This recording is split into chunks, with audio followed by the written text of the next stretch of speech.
कि पकते चावल की रक्षा में, पकते चावल की रक्षा में पानी पहले चल जाता है। वाह, किसके किसके घर में चावल बनता है दोस्तों? विन्यास देखिएगा और खंड कब मेहंदी में तलवार पर अपना हस्ताक्षर दीजिएगा कि पकते चावल की रक्षा में पानी पहले चल जाता है। नाडिये अनल की मर्यादा इसलिए सार गल जाता है। देखो देखो अनुपम संबंधों के, देखो अनुपम संबंधों के अनुपम अनुपालन की शैली। प्रियतम को जलता देख पतंगा खुशी खुशी जल जाता है। प्रियतम को जलता इस ताली के बाद हेमंत सिंह राजपूत जी हैं, उनका परिवार है और ये फर्रुखाबाद की सरजमीन है। कार्यक्रम को आगे बढ़ाते हुए क्योंकि समय बहुत अधिक हो चुका, मैं सीधे सीधे हमारी जो पुस्तक मेहंदी में तलवार कि आज आवरण पुरस्कार आवरण कार्यक्रम है, इसमें हमारे अमेठी से चलकर हमारे बहुत अच्छे हेमंत राजपूत जी के मित्र भाई संतोष संगम जी हमारे मध्य उपस्थित हैं। मैं उनको आवाज देता हूं कुछ शब्दों में, वो जो पुस्तक की भूमिका है उसको यहाँ पर रखें और उसको ठीक बाद हम सीधे सीधे अपने मंच के वरिष्ठ जनों का आशीर्वाद, हमारे अतिथियों का, विशिष्ट अतिथि, मुख्य अतिथि और सभी का आशीर्वाद प्राप्त करेंगे। एक बार जोरदार तालियां हो आदरणीय संतोष संगम जी के लिए। हमारा कार्यक्रम है खंडकाव्य मेहंदी में तलवार का जो आवरण पृष्ठ है उसका अनावरण और कविता कवि सम्मेलन अलग का विषय है। हृदय की सोच रूपी बलखाती सरिता को कलम रूपी फावड़े से नियंत्रित करते हुए पृष्ठ रूपी भूमि पर उतारना ही साहित्य सर्जन।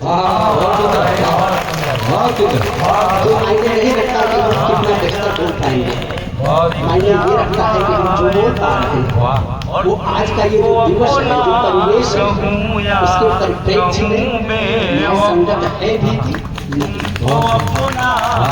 मैं हेमंत सिंह राजपूत जी को विगत 2 या 3 वर्षों से जानता हूं। अभी जो कार्य मैं कर रहा हूं उसकी भरपाई आदरणीय मुख्य अतिथि जी या फिर विशिष्ट अतिथि जी या भाई सभी लोग करेंगे, लेकिन मेरा एक मानना है, बहुत अकिंचन हूं, बहुत तुच्छ हूं। मैं दौलतमंद लोगों के घरों से होके आया हूं। मैं दौलतमंद लोगों के घरों से होके आया हूं। वहां जब भी गया हूं मैं हमेशा रो के आया हूं। रुकिए, वहां जब भी गया हूं मैं हमेशा रो के आया हूं। खजाने की तराजू में मेरे रिश्ते को मत तोड़ो। कन्हैया हूं सुदामा का चरण में धो के आया। कन्हैया हूं सुदामा का चरण में धो के आया। विषय पर बंधे रहना ही एक अच्छे कवि या साहित्यकार, हालांकि दोनों में जमीन आसमान का फर्क है। साहित्यकार और कवि दोनों में बहुत डिफरेंस है। बड़े व्यक्तित्व के धनी लोग इसको समझ पा रहे हैं। आइए हेमंत सिंह राजपूत जी की पुस्तक के 2 मुक्तक उनकी उपस्थिति में मैं पढ़ रहा हूं ताकि आप ये समझ सकें कि आखिर ये साहित्य है क्या। ये बच्चे, ये बच्चियां जो तालियां बजा रहे हैं इनको अच्छा लग रहा है, लेकिन साहित्य किसी को अच्छा बुरा लगने के लिए शायद नहीं लिखा जाता है।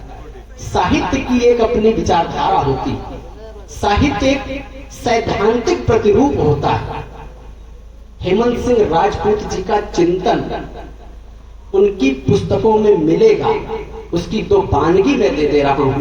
वो मंच पर उपस्थित है, ये बहुत गौरव का विषय है और उससे भी ज्यादा गौरव का विषय है कि वो जिससे अवतरित हुए हैं पूज्य पिताजी श्रोता दीर्घा में बैठे हैं। जोरदार तालियां बजाइए। आप साहित्यकार, आप कम कहलाते हैं, लेकिन आपको ये चीज नहीं मालूम है कि कहां पर क्या चीजें होनी चाहिए। मुझे महात्मा बुद्ध की उक्ति याद आती है, मैं फिर दोहराता हूं कि एक पिता का अपने पुत्र के प्रति यही कर्तव्य है कि वह उसे सभा की पहली लाइन में बैठने के योग्य बना दे।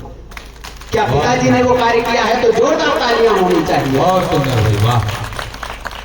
हेमंत सिंह राजपूत जी ने जब लेखनी पकड़ा और खंडकाव्य मेहंदी में तलवार आई, तब से आदरणीय मुख्य अतिथि जी का सानिध्य उनको मिल रहा है, विशिष्ट अतिथियों का मिल रहा है। संचालक महोदय का मिल रहा है और ये कारवां जुड़ता जा रहा है।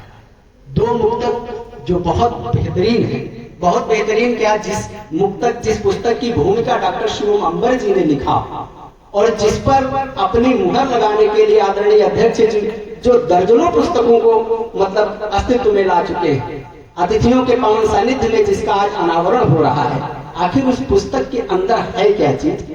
वहां से दो मुक्तक मैं पढ़ रहा हूँ। ये मेरा मुक्तक नहीं है, ये हेमंत सिंह राजपूत जी का मुक्तक है और ये खंड काव्य मेहंदी में तलवार की पंक्तियां आप लोगों को सम्मुख प्रस्तुत करता हूँ। जहां न जाए रब वहां जाए कवि की उक्ति को चरितार्थ करने के लिए जो कोशिश की है उस पर आप लोगों की हस्ताक्षर चाहता हूँ, आपका समर्थन चाहता हूँ। आप सबके घर में भोजन प्रतिदिन बनता है और जब भोजन बनता है दोस्तों तो चावल भी बनता है। पंक्तियां वहां से हेमंत सिंह राजपूत जी ने स्पर्श किया है, आपका विशेष ध्यान चाहूंगा।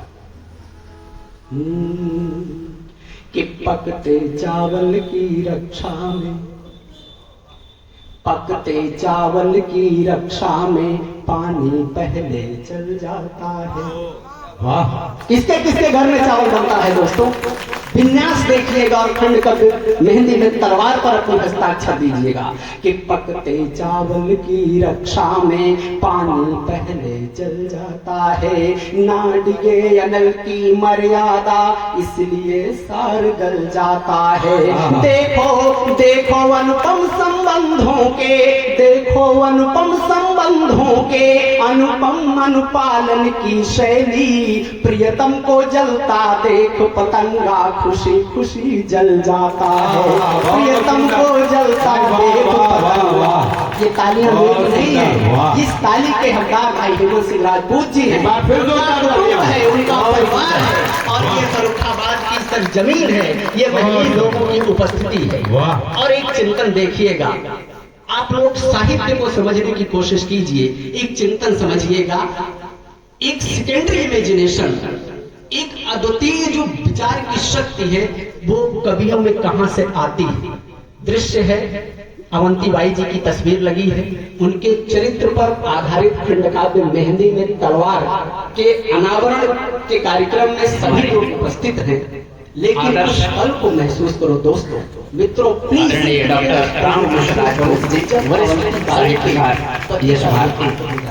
आपने जब उनके पति का देहांत हो गया है, जीवन रखा है, आपके पावन सानिध्य में हम सभी लोग आपके सम्मुख अपनी अपनी कोशिशें कर, ताकि आप ये समझ सके कि आज आपका यहाँ पर उपस्थित होना, यहाँ पर बैठना क्या सार्थक है। समय दुनिया की सबसे अमूल्य धरोहर है, वो आप हमें दे रहे हैं। और वो खंड काव्य मेहंदी में तलवार की नायिका जो अवंतीबाई जी हैं, उनके पति का जब देहांत हो जाता है मित्रों, तो कवि ने अपने कवित्व को, अपने उस चिंतन को कहां तक स्पर्श किया है, मेहनी लोगों का मैं ध्यान चाहता हूं। कौन कौन रो रहे हैं, ध्यान दीजिएगा। कि राजा की जलती चिता देख, ये वो सत्य है जिससे हमको आपको आज नहीं तो कल दो चार होना है। राजा की जलती चिता देख कुछ देर ठहर कर पल रोया, राजा की जलती चिता देख कुछ देर। ये पंक्तियां खंड काव्य से हैं, ये मेरी नहीं है, ये पंक्तियां खंड काव्य मेहंदी में तलवार की हैं। कि राजा की जलती चिता देख कुछ देर ठहर कर पल रोया, गागर के अंदर सिसक सिसक खरमेर नदी का जल रोया।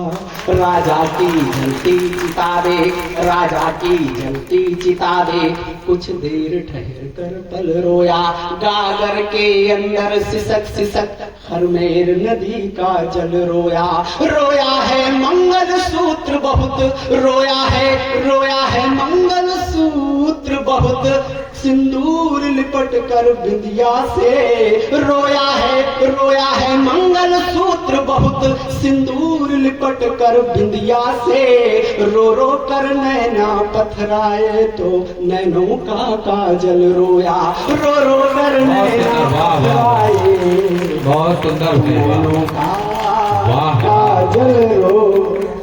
वाह, बहुत सुंदर।